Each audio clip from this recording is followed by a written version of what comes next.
رمضان المبارک کا ماحول اور مہینہ ہے، اس میں عبادات کا ایک ذوق اور فطری جذبہ مسلمانوں کے اندر بڑھتا ہے، لیکن اور مسلمانوں پر جو روزے ہیں وہ بھی فرض کیے گئے ہیں، لیکن کچھ جو اس میں استثناء دو اشخاص کو قرآن کی جو نصوص ہیں ان کے مطابق دیا گیا ہے، ایک مسافر اور مریض۔ تو سوال میرا یہاں پہ یہ ہے کہ مسافر اور مریض کو جس علت کی بنا پر یہاں پہ رخصت دی گئی ہے وہ مشقت ہے،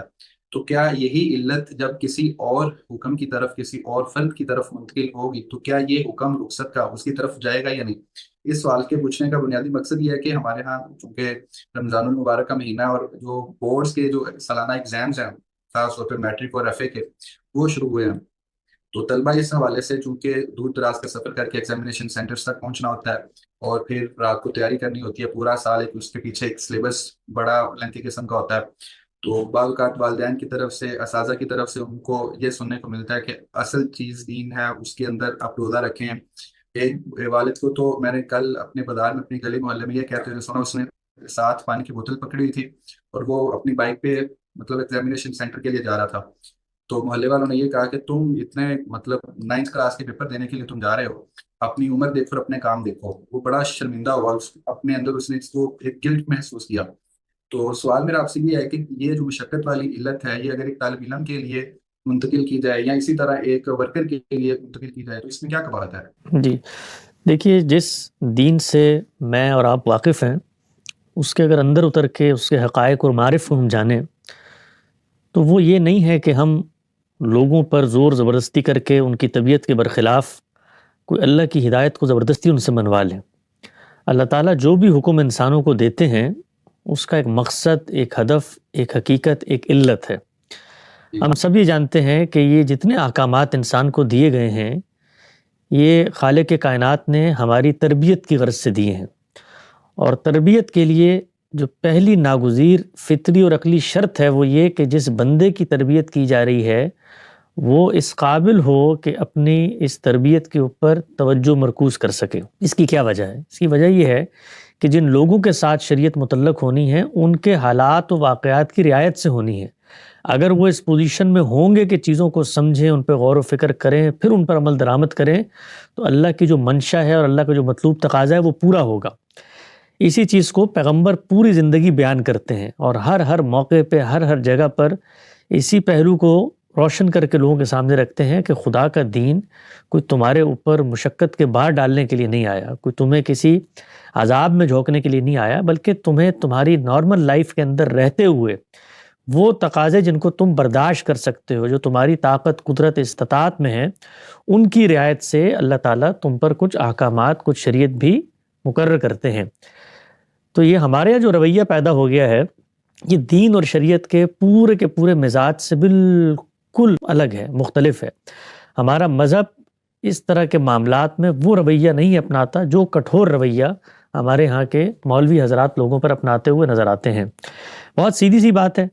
اللہ تعالیٰ نے ایک حکم دیا ہے، حکم کی ایک حقیقت ہے، اس حقیقت پر عمل درآمد کرنا اگر ممکن نہ ہو تو عبادات کے معاملے میں یہ اصول ہے کہ غیر معمولی مشقت اگر آپ کو ہو جاتی ہے تو پھر آپ کو رخصت کے رستے کا خود اللہ تعالیٰ نے ایک روشنی دے دی ہے۔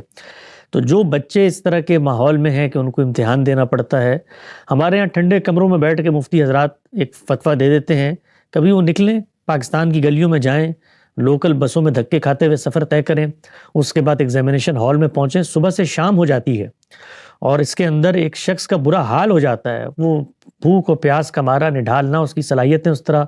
کام کر پاتی ہیں، ڈی ہائیڈریشن ہو جاتی ہے، 10 اور مسائل ہیں۔ تو ہم لوگ یہ کہتے ہیں کہ اس طرح کے مواقعوں پر آپ خود قرآن مجید نے بتا دیا کہ اور دنوں میں روزہ رکھ لیں،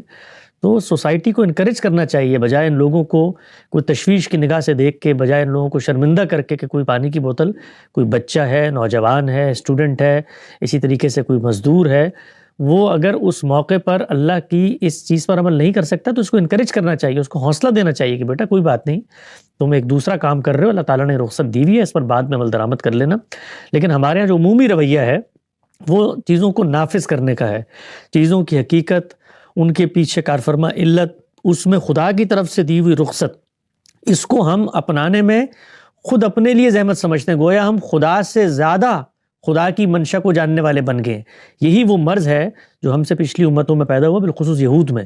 اور انہوں نے یہی کام کیا کہ جو رخصتیں اللہ نے دی ہوئی ہیں ان کے اندر خود سے آپ نے وہ چیزیں ڈال لیں. اس کو قرآن مجید نے اسر و اغلال سے تعبیر کیا. یہ بیڑیاں ہیں جو پہنا دی گئی ہیں. تو اس میں کوئی حرج نہیں ہے کہ اگر بچے امتحانات میں جاتے ہیں اور وہ روزے کی رخصت لینا چاہتے ہیں, بچے بھی اس نیت سے رخصت لیں کہ اللہ کی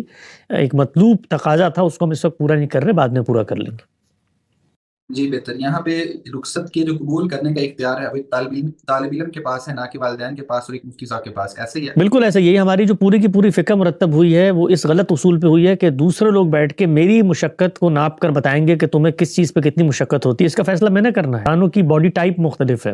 رویے مزاج استاد طبع مختلف ہے, مشقتوں کی نوعیت مختلف ہے. کہ کوئی بندہ اپنی مرسیڈیز بینز میں بیٹھ کے جاتا ہے اور جا کر کسی اے سی والے ٹھنڈے کمرے میں امتحان دے کر آ جائے, وہ مجھ سے آ کر پوچھے گا, میں اس کو کہوں گا بھائی 2 گھنٹے کا کام ہے, جا کر کے آ گئے. لیکن ہمارے ہاں جو عمومی طور پر لوگوں کے معاشی حالات ہیں, جس طریقے سے سفری سہولیات ہیں, جیسا وہاں پر ماحول ہوتا ہے, جس طرح کا موسم ہے, یہ سب چیزیں اثر انداز ہوتی ہیں. آپ بیٹھ کر آج سے کوئی 1200 سال پہلے کسی صاحب علم کا ایک فتویٰ دے کے میرے سامنے آ کر نہ میرے حالات سے واقف, نہ میری کیفیات سے واقف, والدین بھی نہیں کر سکتے, علماء بھی نہیں کر سکتے, فقہا بھی نہیں کر سکتے.